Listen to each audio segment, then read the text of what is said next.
Hello दोस्तों, स्वागत करते हैं आप सभी का अपने चैनल ज्ञान मंथन पर। और दोस्तों, आज के अपने इस वीडियो में हम आपको महारथी कर्ण द्वारा दिए गए 5 सबसे बड़े दान के बारे में बताएंगे, जिसके कारण कर्ण को दुनिया में सबसे बड़े दानवीर की उपाधि दी गई। पहला है कवच और कुंडल का दान। दोस्तों, भगवान श्री कृष्ण यह भली भांति जानते थे कि जब तक कर्ण के पास उनका कवच और कुंडल है तब तक उन्हें कोई नहीं मार सकता। ऐसे में अर्जुन की सुरक्षा की कोई गारंटी नहीं। उधर देवराज इंद्र भी चिंतित थे, क्योंकि अर्जुन उनके ही पुत्र थे। भगवान श्री कृष्ण और देवराज इंद्र दोनों जानते थे कि जब तक कर्ण के पास पैदाइशी कवच और कुंडल हैं, वह युद्ध में अजेय रहेंगे। दोनों ने मिलकर एक योजना बनाई और इंद्र एक विप्र के बेस में कर्ण के पास जा पहुँचे और उनसे दान मांगने लगे। कर्ण ने कहा, मांगो। विप्र बने इंद्र ने कहा, नहीं, पहले आपको ये वचन देना होगा कि मैं जो भी आपसे मांगूंगा आप वो मुझे देंगे। कर्ण ने तैस में आकर जल हाथ में लेकर कहा, हम प्रण करते हैं विप्रवर कि आप जो भी मांगिएगा हम आपको देंगे।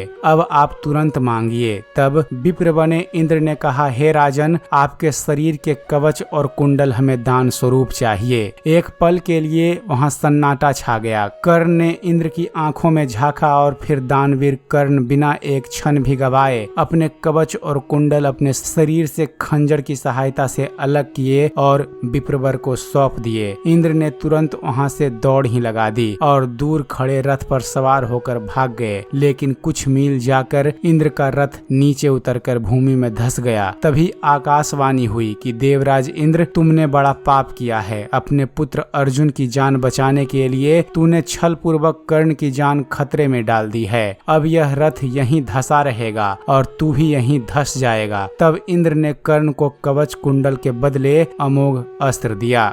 कर्ण का दिया हुआ दूसरा दान है अपनी माँ कुंती को दिया गया दान। दोस्तों, एक बार कुंती कर्ण के पास गई और उनसे पांडवों की ओर से लड़ने का आग्रह करने लगी। कर्ण को मालूम था कि कुंती मेरी माँ है। कुंती के लाख समझाने पर भी कर्ण नहीं माने और कहा कि जिनके साथ मैंने अब तक का अपना सारा जीवन बिताया, उन्हीं के साथ मैं विश्वासघात नहीं कर सकता। तब कुंती ने कहा कि क्या तुम अपने भाइयों को मारोगे? इस पर कर्ण ने बड़ी ही दुविधा की स्थिति में वचन दिया, माते, तुम जानती हो कि कर्ण के यहाँ याचक बनकर आया कोई भी खाली हाथ नहीं जाता। अतः जाओ माते, मैं तुम्हें वचन देता हूँ कि अर्जुन को छोड़कर मैं अपने अन्य भाइयों पर शस्त्र नहीं उठाऊंगा।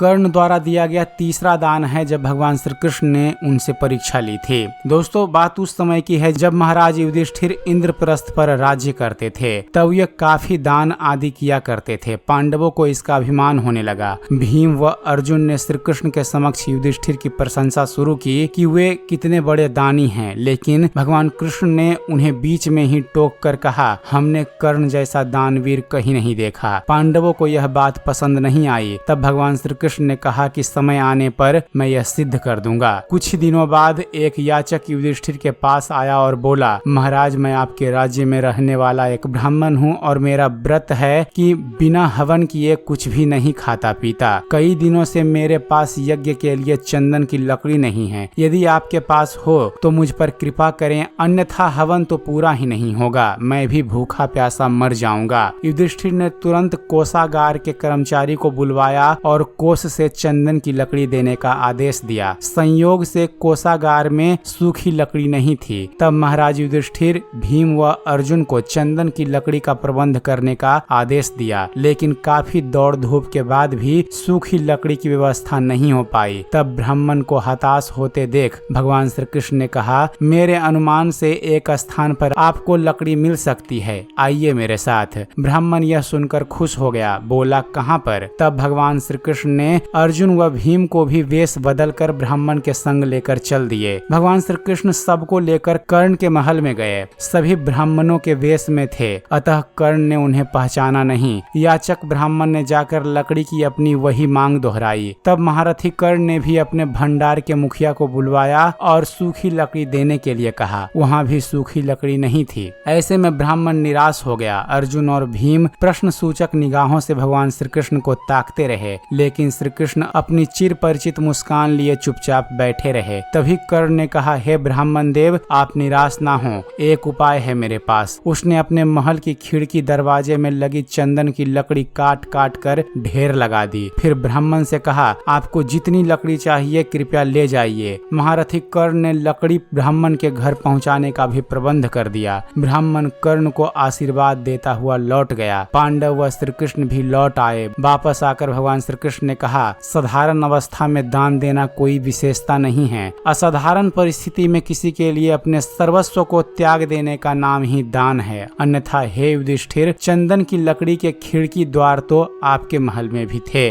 चौथा दान था यौवन दान। दोस्तों, किदवंती है कि एक बार कर्ण ने अपना यौवन ही दान में दे दिया था। कथा के अनुसार एक बार की बात है, दुर्योधन के महल पर भगवान नारायण स्वयं विप्र के वेश में पधारे और दुर्योधन से भिक्षा मांगने लगे। दुर्योधन के द्वार पर आकर एक विप्र ने अलख जगाई, नारायण हरि भिक्षाम देहि। दुर्योधन ने स्वर्ण आदि देकर विप्र का सम्मान करना चाहा तो विप्र ने कहा, राजन, मुझे यह सब नहीं चाहिए। दुर्योधन ने आश्चर्य से पूछा, तो फिर महाराज कैसे पधारे? विप्र ने कहा, मैं अपनी वृद्धावस्था से दुखी हूँ। मैं चारों धाम की यात्रा करना चाहता हूँ, जो युवा अवस्था के स्वस्थ शरीर के बिना संभव नहीं है। इसलिए यदि आप मुझे दान देना ही चाहते हैं तो यौवन दान दीजिए। दुर्योधन बोला, भगवान, मेरे यौवन पर मेरी सहधर्मिणी का अधिकार है, आज्ञा हो तो उनसे पूछ आऊं। विप्र ने सिर हिला दिया। दुर्योधन अंतःपुर में गया और मुंह लटकाए लौट आया। विप्र ने दुर्योधन के उत्तर की प्रतीक्षा नहीं की, वह स्वतः समझ गए और वहां से चलते बने। उन्होंने सोचा अब महादानी कर्ण के पास चला जाए। विप्र कर्ण के द्वार पर पहुंचकर अलख जगाई, भिक्षाम देहि। कर्ण तुरंत राजद्वार पर उपस्थित हुए। कर्ण ने कहा, विप्रवर, मैं आपका क्या अभिष्ट करूं? विप्र ने दुर्योधन से जो निवेदन किया था वही कर्ण से भी कर दिया। कर्ण उस विप्र को प्रतीक्षा करने की विनय करके पत्नी से परामर्श करने अंदर चले गए, लेकिन पत्नी ने कोई नुकुर नहीं की। वह बोली, महाराज, दानवीर को दान देने के लिए किसी से पूछने की जरूरत क्यों आ पड़ी? आप उस विप्र को निसंकोच अपना यौवन दान कर दें। कर्ण ने अविलंब अपना यौवन दान की घोषणा कर दी। तब विप्र के शरीर से स्वयं भगवान श्री विष्णु प्रकट हुए, जो दोनों की परीक्षा लेने आए थे। कर्ण द्वारा दिया गया पांचवा दान है सोने का दांत दान में देना।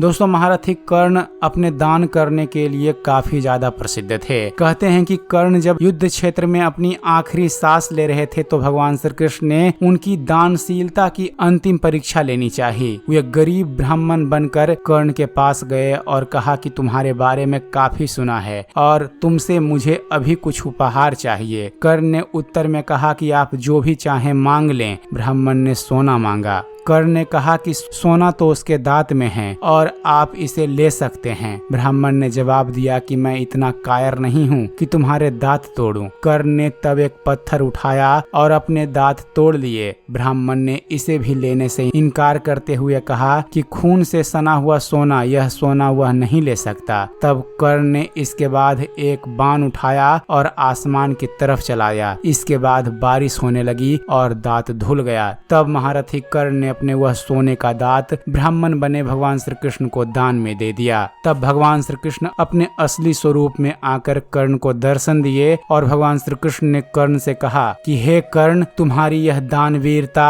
आज मुझे अंदर तक तृप्त कर गई। जाओ, मैं तुम्हें आशीर्वाद देता हूँ कि तुम्हारी यह दानवीरता युगों युगों तक तुम्हारी पहचान बनेगी और तुम्हें दानवीर कर्ण के नाम से युगों युगों तक दुनिया याद करती रहेगी। तो दोस्तों, यह थे महारथी कर्ण द्वारा दिए गए 5 ऐसे दान जिसके कारण दुनिया उन्हें दानवीर कहकर बुलाती है। तो उम्मीद करते हैं फ्रेंड्स आप सभी को हमारा ये वीडियो पसंद आया होगा। वीडियो पसंद आया हो तो वीडियो को लाइक और शेयर करना मत भूलिएगा और ऐसे ही ज्ञानवर्धक वीडियो देखते रहने के लिए आप हमारे इस चैनल को सब्सक्राइब जरूर कीजिएगा। आप हमारे इस चैनल को सब्सक्राइब कीजिए और देखते रहिए, जानते रहिए। धन्यवाद। जय हिंद।